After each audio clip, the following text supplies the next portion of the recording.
Amis de la masse, bonjour et bienvenue dans cette nouvelle édition de la Chronique du Doc. Aujourd'hui, on va parler du rapport entre les œufs et le cholestérol ainsi que les maladies cardiovasculaires, principalement les AVC et les infarctus. Il y a une étude récente qui vient de sortir et qui est d'assez grande envergure et qui fait le lien justement entre ces différentes choses, notamment les œufs et le risque donc de ces maladies et du cholestérol. Et c'est ce qu'on va voir dans cette vidéo générique.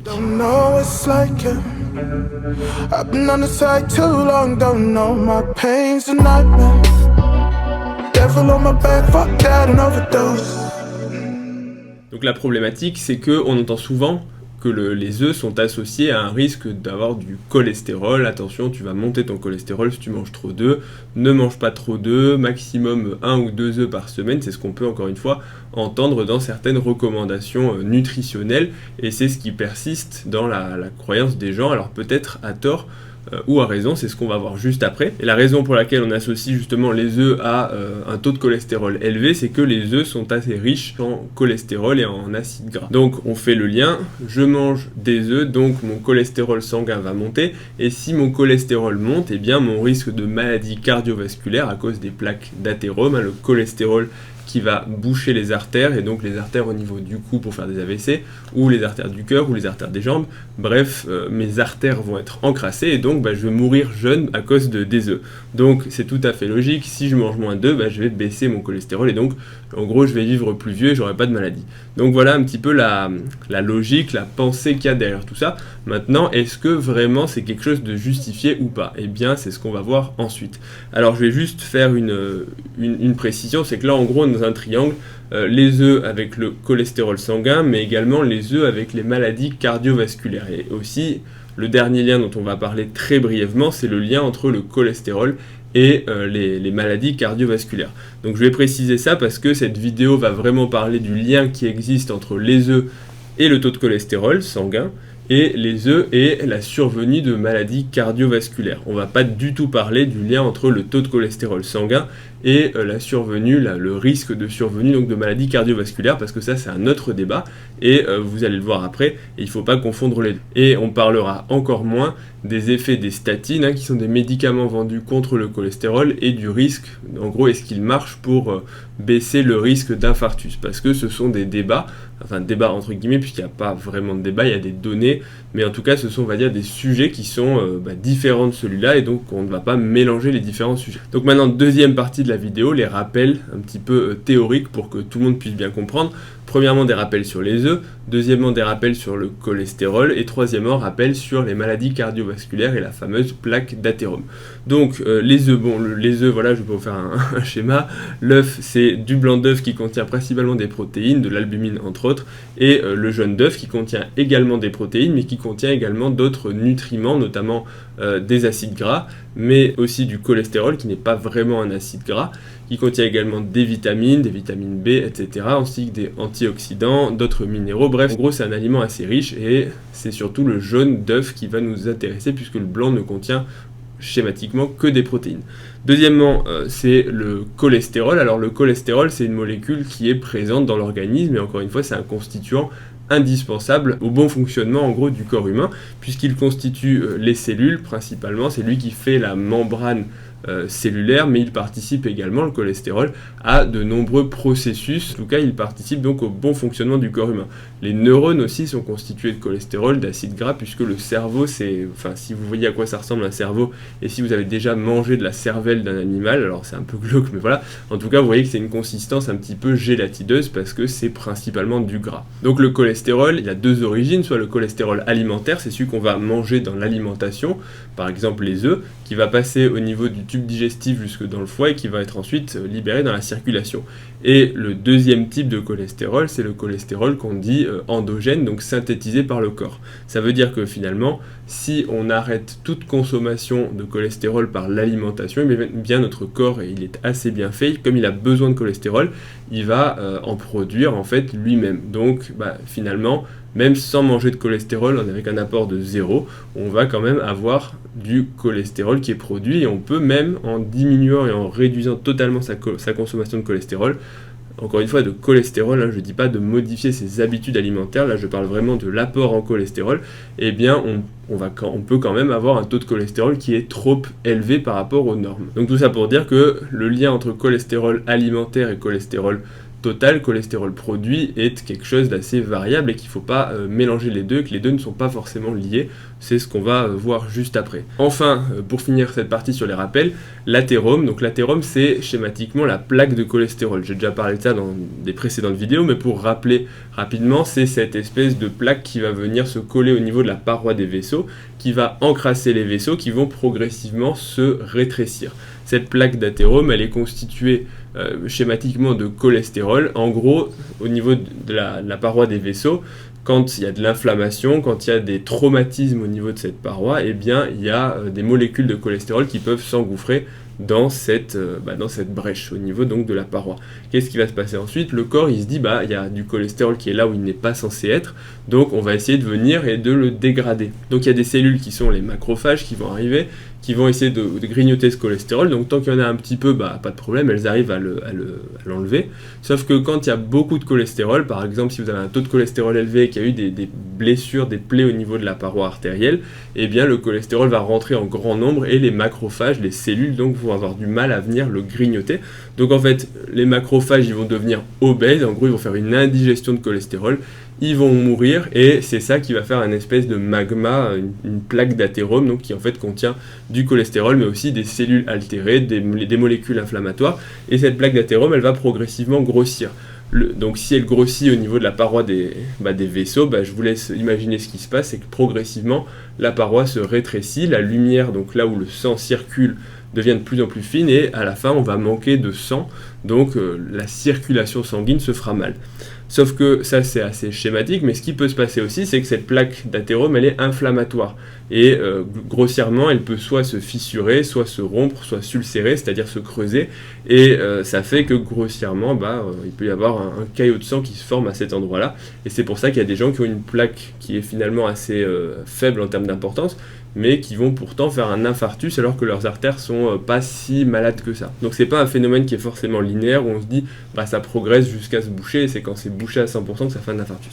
Bref, là on dévie un petit peu de la vidéo, mais en gros donc cet athérome peut conduire à terme à des infarctus, des AVC quand c'est au niveau de la tête et des carotides, ou comme vous avez vu pour Flex Wheeler dans la vidéo que j'avais fait à ce sujet, des maladies au niveau de la circulation des jambes, et donc il peut à la fin être amputé lui ou d'autres personnes, donc c'est quelque chose qui peut être problématique. Autre chose que j'ai pas dit, dans une prise de sang, quand on dose le cholestérol, on ne dose pas le cholestérol en tant que molécule, mais en fait on dose les transporteurs du cholestérol, qui sont des protéines qui se lient au cholestérol et qui vont amener le cholestérol depuis les cellules jusqu'au foie où le cholestérol va être métabolisé.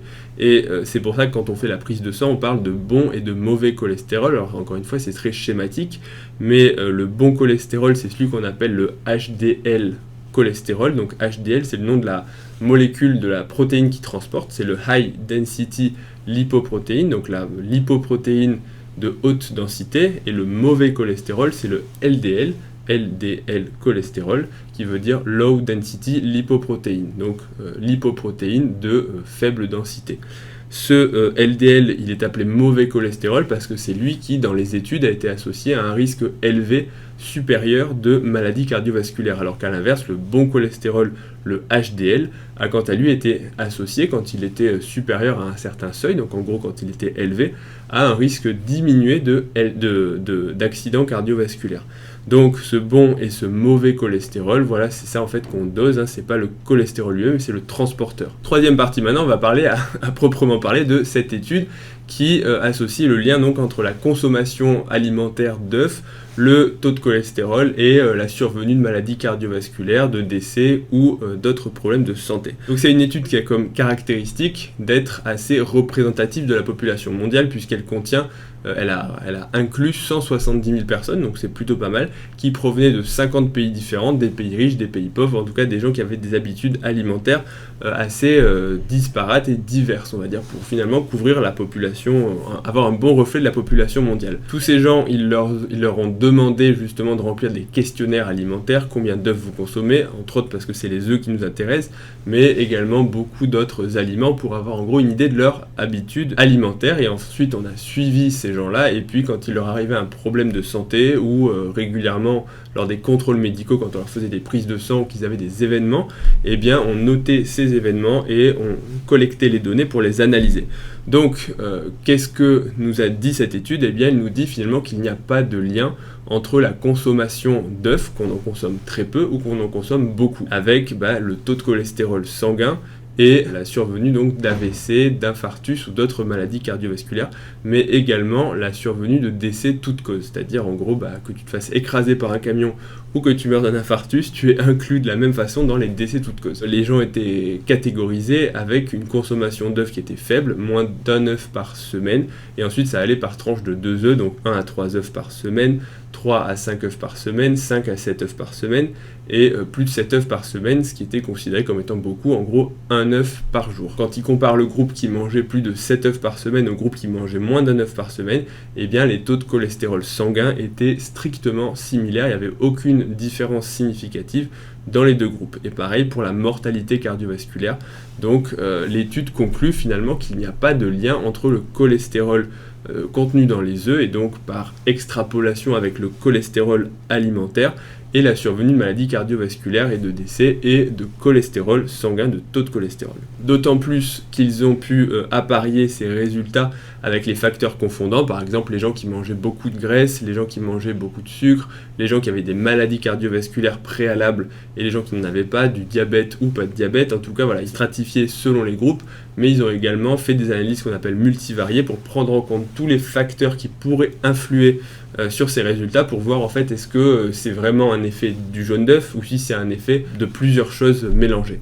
Et donc malgré toutes ces analyses ultérieures, eh bien il en ressort qu'il n'y a toujours pas d'effet entre le cholestérol et tout ce qu'on a dit auparavant. La conclusion de l'étude, c'est que le cholestérol contenu dans les œufs n'est pas en lien avec l'augmentation de cholestérol sanguin ni la survenue de maladies cardiovasculaires. Malgré tout, alors cette étude, il faut la prendre avec des pincettes parce que là je vous vois venir tous les mecs qui se tapent 15 œufs par jour en se disant protéines, lipides, etc. Moi je jette pas jeune, ok. Mais il faut savoir donc quand même que cette étude, elle est comme toutes les études avec des limites. Et notamment, comme vous l'avez vu, la consommation élevée d'œufs, c'était plus de 7 œufs par semaine. Et donc en fait pour un bodybuilder, ça reste finalement assez faible parce que je connais des gens qui mangent, et je me citerai pas moi-même, mais qui mangent ou qui ont eu mangé plus de 7 œufs par jour. Ça m'est arrivé d'avoir des périodes où je mangeais à peu près une dizaine d'œufs par jour, et alors pas forcément toute l'année, mais il y a des jours où en gros tu en manges 6 le matin pour ton omelette, et si t'as faim le soir, tu te refais une omelette de 6 œufs, et donc tu en manges 12. Donc là, tu as déjà explosé le quota d'œufs de ta semaine dans cette étude. Donc c'est juste pour dire qu'il faut prendre les résultats avec des pincettes. Eux, ils ont étudié plus de 7 œufs par semaine, mais peut-être que si tu manges 10 œufs par jour à l'année, ça te fait quand même 70 œufs par semaine, et là, en gros, ça veut pas dire que c'est mauvais, mais ça veut dire qu'en fait, on n'en sait rien. Donc n'allez pas me faire dire ce que j'ai pas dit, et je vous dis pas de bouffer des œufs comme des chancres, ou en tout cas d'en manger de façon déraisonnée. Mais la conclusion de l'étude, c'est que premièrement, les recommandations qui disent qu'il ne faut pas manger plus de 2 œufs par semaine n'ont pas forcément lieu d'être, et deuxièmement, qu'en gros, si vous voulez manger des œufs dans votre alimentation pour vous faire plaisir, eh bien, il n'y a pas de problème, puisqu'au contraire, les œufs sont plutôt des aliments qui contiennent, encore une fois, des minéraux, des acides gras. C'est un aliment assez complet, et l'autre chose dont je n'ai pas parlé, mais c'est qu'il faut se rappeler que l'œuf, c'est un aliment qui est pas cher. Ça, c'est important de préciser, parce qu'il y a plein de gens qui n'ont pas les moyens de s'acheter d'autres sources de protéines plus chères, la viande animale, ça coûte cher. Bref, il y a pas mal d'autres sources qui coûtent plus cher que l'œuf, et notamment dans les pays développés. Mais même sans aller jusque-là, vous prenez des étudiants qui veulent leur quota de protéines, l'œuf, ça reste une source qui est quand même accessible à toutes les bourses, comme on dit. Donc si vous voulez vous faire un repas qui contient beaucoup de protéines et qui est assez, alors équilibré, pas forcément, mais en tout cas un repas qui est protéiné, vous prenez 6 œufs, vous en avez pour peut-être 1,50€, 2€, et vous avez un quota de protéines et de lipides qui est suffisant. Donc voilà, ça réhabilite un petit peu les œufs. Maintenant, la conclusion, c'est qu'on peut tirer de cette étude, mais aussi de toutes les autres qui ont montré la même chose, même si elles étaient plus petites, c'est que premièrement, le jaune d'œuf et les œufs en général ne sont pas dangereux, il ne faut pas les diaboliser, ils n'augmentent pas le cholestérol sanguin et ils ne sont pas associés à un risque élevé de maladies cardiovasculaires, d'AVC, d'infarctus ou autre. Malgré tout, avec le bémol qu'on a dit, ça ne veut pas dire 15 œufs par jour pendant toute l'année. Deuxième message, c'est que le cholestérol alimentaire n'est pas lié au cholestérol sanguin. Donc même si vous mangez beaucoup de cholestérol alimentaire, ça ne veut pas dire que votre taux de cholestérol sanguin va être forcément élevé. C'est pas vrai du tout, il y a d'autres facteurs qui rentrent en compte, et notamment l'activité physique, le régime au sens la consommation de sucre, le management, le contrôle de l'équilibre glycémique, etc. La génétique aussi, puisqu'on est tous différents vis-à-vis de comment on va réagir au cholestérol. Bref, c'est pas du tout le seul facteur. Donc si vous aimez les œufs, ne vous privez pas, en tout cas pas au motif que c'est peut-être dangereux. Voilà, bon appétit et n'oubliez pas les omelettes, et par contre n'oubliez pas de consommer des œufs de bonne qualité si vous pouvez vous le permettre, c'est-à-dire en gros des œufs bio ou au moins élevés en plein air, parce que déjà si vous regardez la couleur du jaune, ça a déjà rien à voir, donc voilà. Et en termes de goût aussi, c'est quand même bien meilleur les œufs de bonne qualité. Et pour tout ce qui est respect animal, etc., vous avez vu les poulets qui sont 10 000 par mètre cube, ou alors des poulets en plein air. Bref, le choix il est vite fait, mais encore une fois, tout le monde ne peut pas se le permettre. Voilà, c'était le mot de la fin. Donc j'espère que cette vidéo vous a plu, j'ai quand même pas mal parlé, je pense, j'espère que je suis pas allé trop vite. Et je vous dis à bientôt pour la prochaine vidéo. Vous pouvez me retrouver sur Instagram Dr Miaous. Vous pouvez également, qu'est-ce que vous pouvez faire? Vous pouvez mettre un pouce bleu, vous pouvez vous abonner. Et je vous dis à bientôt, salut.